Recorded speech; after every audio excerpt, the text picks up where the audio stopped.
Ayan po oh. Ayan, ito Ito po ang yung bago ginagawa ko kong tuwing gawa umaga para pagpawisan ako.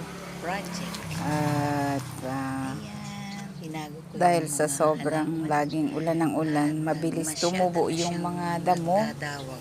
At yan oh, naggubat na kaya naisipan kong Pinuputol ko na yung mga gamasan. sobrang At ilipat yung maraming ibang mga bago paglalagyan ng pataba para magsuwi. Ayan na, nagsisimula na ulit siya magdahon. Ayan. Ayun.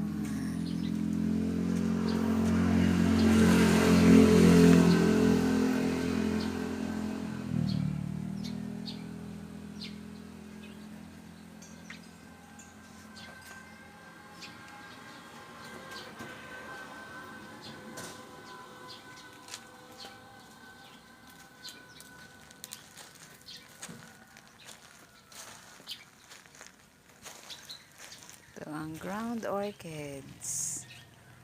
Ganda rin naman siya. Hindi siya matinik. Ito ay bougainvillea. Ang dami niyang bulaklak kahit sa maliliit na stem. Kahit maliliit ang stem niya. Yan.